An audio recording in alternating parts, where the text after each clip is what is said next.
All right, welcome to the Grok 4 release here. This is the smartest AI in the world, and we're going to show you exactly how and why. Hey everyone, my name is Benjamin, and in this video we're going to have a look at Grok 4, the newly released AI model by xAI that Elon Musk claims to be the world's smartest AI model. We're going to have a look at what the benchmarks said and how this model was evaluated against other models. We're going to have a look at the API pricing and the availability of the model. Let's get started. If you want to become a better AI engineer, go and subscribe to ML Expert Pro. There, you can find a complete AI engineering bootcamp that starts from Python basics, classical machine learning. Then you're going to go through how you can deploy your own machine learning project, starting from data exploration to complete deployment and observability. Then you're going to go through what LLMs are and how you can use them within your applications in order to build CACs, RACs, agentic applications, and even how you can fine-tune your own LLMs. So if you want to become a better AI engineer, go and subscribe to ML Expert Pro. Thank you. The Grok 4 model was released along a stream that was done by the xAI team. And here you can see the rate of progress that the team has described.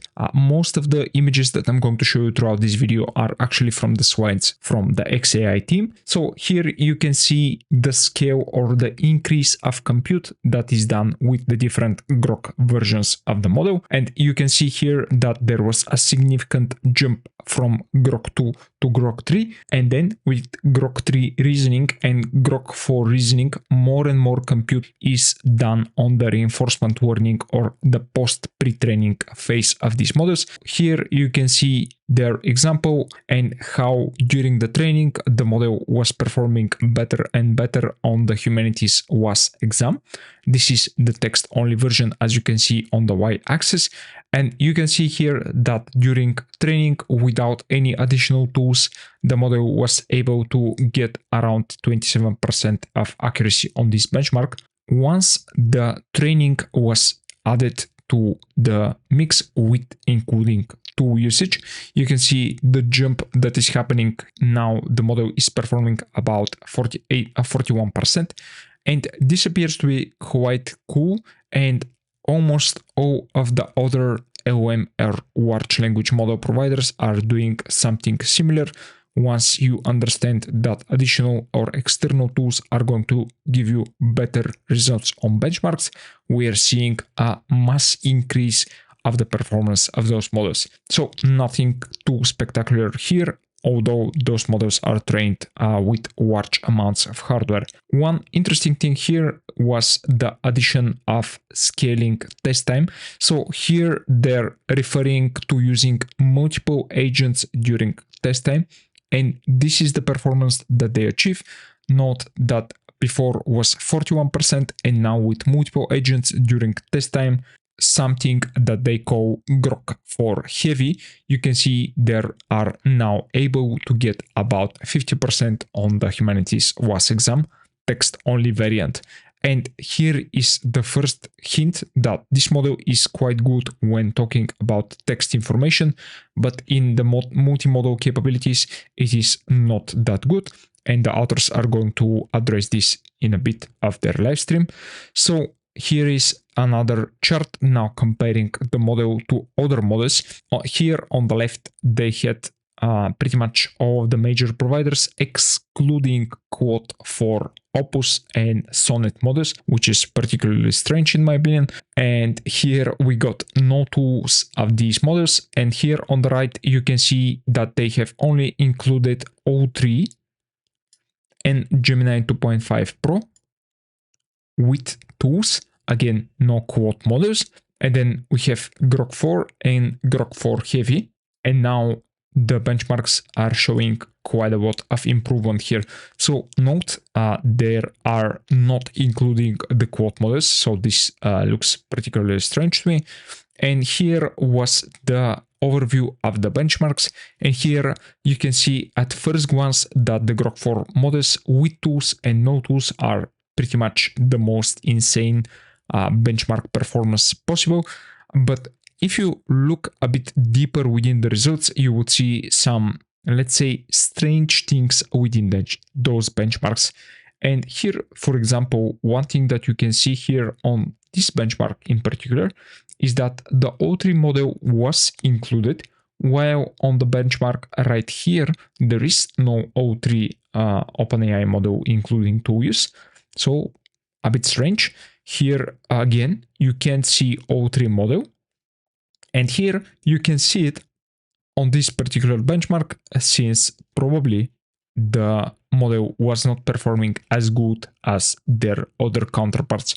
So there is a lot of benchmark hacking. Of course, there are other discrepancies here.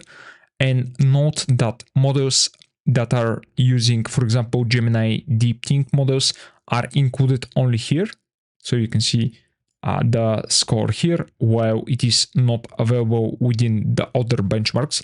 So take those benchmarks, of course, with a grain of salt. One important thing that I've seen is that Artificial Analysis came out with their intelligent index, and they placed Grok 4 at the top, even beating O3 Pro and Gemini 2.5 Pro. So this appears to be quite good. I hope that this is really an independent evaluation. Important thing about the Grok model is that it is now available within their application, X application, and grok.com application as well. Here you can get Super Grok. I believe this is adding the Grok 4 model. And then you have a subscription that is $300 a month. Well, this is pretty hefty to get access to Super Grok Heavy. So this was the agentic or swarm type of model in this case. And the lesser version of this subscription is actually $30. So this is about 50% higher than the quote, for example, models, which are within the range of $20 and $200. So this is something important to note. And one more independent benchmark that I've seen is the venting benchmark. Here, the authors of the benchmark are simulating how you can have a vending machine, and this vending machine business is actually going to be developed and created and managed by a large language model or another type of model. And here you can see that currently quote Opus was the best one. So here they're measuring the net worth of the model after some time, and you can see that Grok is actually giving you a profitable business. Quote Opus 4 was actually doing again profitable business, but you can see that it is performing not as well as Grok 4, and they have a human here as a baseline, I would say. Here the human is somewhat profitable, but not as much as those AI models. So if you are into building a vending machine business, probably using an AI model such as this might help you get even more profitable results. The Grok 4 model is now available within the API of xAI. An important thing here that the authors didn't talk a lot about is the context window. This is rather small for such a powerful model that they claim. So I would say that probably we should expect at least a 4x increase of context window in order to have this model be really usable in practice for multi-turn conversations and even deep research like tasks. So another important thing here to note is that this is of course capable of function calling, since we saw the tool usage, let's say important structured outputs and reasoning within the API. So these are great. And note that this model actually includes image understanding. So this model is vision capable. Along with the release of the model, there is also an update to the pricing table. And you can see here that the Grok 4 model is as cheap or as expensive as the Grok 3 full model. Note that at least as of now, there are no mini or fast variants within those models. So we just have the full model. it is quite possible that we are going to get those types of model as well, which of course can be distilled versions of these models. And note that even though this context window is not that large, it is still a 2x increase from the Grok 3 model that was available within the API. The authors also talked about what is coming next, and they clearly stated that a coding model is going to be released next. So they want to have model that is probably going to compete with quote models for coding capabilities. Up until now, the Grok models were not that great at coding compared to other models such as Gemini and even O3 models and quote 4 models.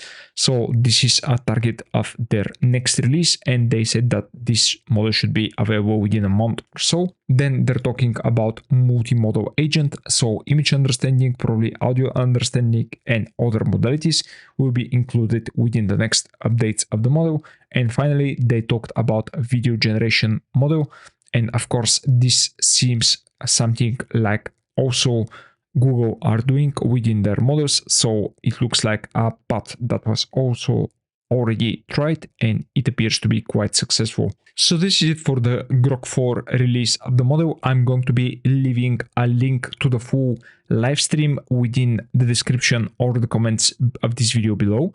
Let me know in the comments if you have access to the Grok 4 model. Have you tried it within the API or within their web application?